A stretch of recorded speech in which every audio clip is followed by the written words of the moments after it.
Welcome to another episode of Season Roundup, the series where I go over every anime I watched from the past season and give my final thoughts on them. If you want to know what shows you should watch or avoid from this past seasons, or just want to see some opinions on shows you watched, this series is for you. Fall 2016 was the best anime season from this past year and one of the best seasons period to me, with one series making it into my top 10 anime list. So, let's get started. Matoi was a really solid series to me, easily the most traditional magical girl series I watched from this season, following a girl who basically inherits a god and gets to become a magical girl fighting machine fighting off evil that awaits. The comedy is pretty good with a solid visual presentation all around. A lot didn't watch this, but if you're someone who enjoys simple, cute, and overall fun shows with a few interesting twists, check this one out. It's harmless fun and I recommend it. Nanbaka is a comedy series just not for me. I watched half the first episode and I found the comedy to be so over the top it lost its charm I felt it was aiming for. Now I did see quite a few who enjoyed this series of prisoners trying to escape from a prison in wacky ways each week,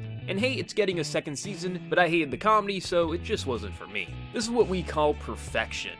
Sound Euphonium Season 1 was the best take on school band I had seen, and Season 2 excels far past the first, in pretty much every way. From every character getting a chance to shine that didn't in the first, to even having heavier and more believable drama that never gets easier to watch, to KyoAni outdoing themselves with the animation. If you have yet to watch Season 1 or 2, do yourself a favor, and get on one of the best music series anime has to offer.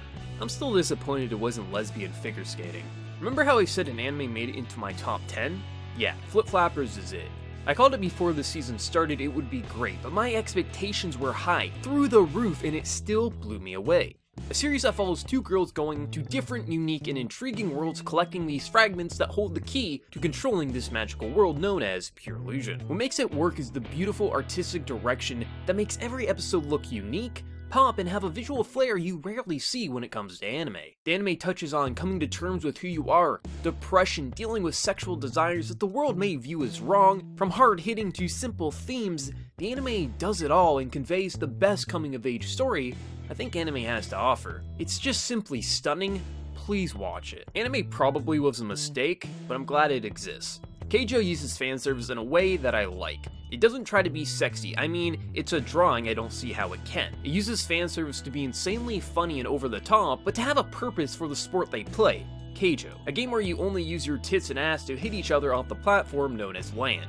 And I mean, they all have superpowers pretty much, such as the beauty called the Gate of Bootylon and a girl having Cerberus in her ass. You have to watch this, it's hilarious. I'm glad a series like this exists as it's quite unique, but it just wasn't for me. The comedy just wasn't my cup of tea, and maybe if it was a short rather than a full-length episode, it would have worked for me. But give this a shot as a lot liked it and it deserves a chance from all, as rarely do you see something quite like this. The Great Passage is simply a must-watch. Tired of high school settings? Tired of adults looking like 7-year-old children so people can jerk off to them?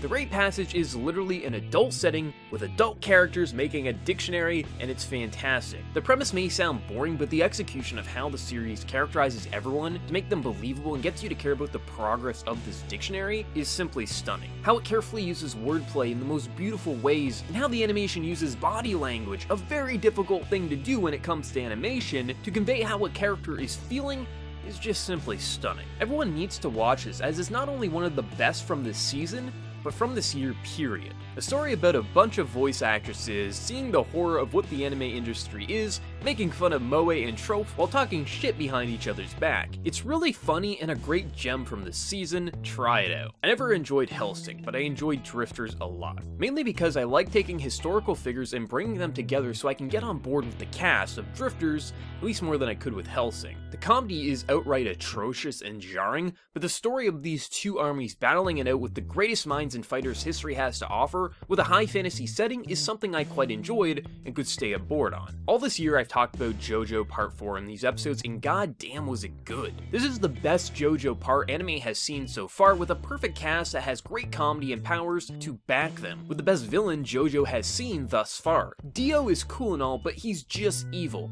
Kira is a bloody, insane maniac and feels more of a crazy threat than Dio ever felt to me. I love Selector Wixoss, and this new season kept me on the edge of my seat not knowing if this was an alternate reality or a sequel until late into the anime. New rules, new horrors, and overall, a great time. Only watch this if you have seen the first 2 seasons of Wixoss. Though it's not as enjoyable as the first 2 seasons, mainly due to me not liking the cast as much, this is a great addition to the Wixoss family, and I hope they do more with it. I stopped reviewing this weekly early on, not because I hated it, but because I wanted to binge this when it was finished. It's stunning, and Shaft outdid themselves not only visually, but the directing as well. Some will love watching this weekly. For me, I wanted to wait until it was finished, as I always wanted to see more after 1 episode. This was an alright action show, but after 1 episode, I had enough.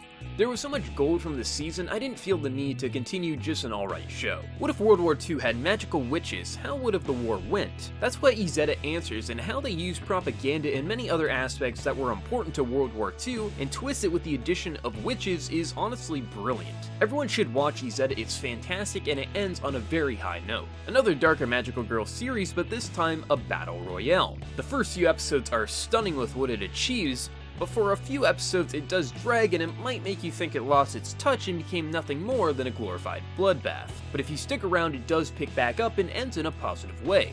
I had fun watching this, but it's far from a great series, but it was an overall solid and fun one nonetheless that if a second season happens, I will definitely be watching. People cried it was too hard to read the subtitles in the first episode with how much nothing just made sense. It's almost like the attention span for most who tried Occultic 9 was as low as it could get, as if you stuck around you would see more twists and turns than most series from this season. Even characters you think are just there for fan service have a major importance later on. Don't listen to the cries and outrage it's too hard to follow. If you just pay attention, you will understand and see it's a great anime. This was a really stupid and fun short anime following a weird monster killing our characters in funny ways. I had a lot of fun with it, but it's nothing too special. Cute girls making video games been done before, but what makes this a bit special is the general idea you get of I know the tropes these characters will follow, and they get twisted slightly enough that makes it a pretty enjoyable series to follow and doesn't seem completely the same as things you might have seen before. The series everyone calls edgy because they didn't know what the word truly means. Not a fantastic show, but an alright one. I stopped watching this a few episodes in as I had enough anime to follow, but I loved how they handled the power of immortality. It's honestly the most clever use of it I've seen not only in anime, but I think period in any medium. Best match ever. And that's it for this episode of Season Roundup. I loved this season as I loved this year of anime. There was always something for everyone, and as someone who doesn't live in a bubble and only prefers one style of anime, I always had a lot to watch from all 4 seasons throughout this year. Here's to another great year of anime in 2017. Be sure to like the video to show your support and let me know what you enjoyed from this past season. Until next time everyone, take care, have a good one.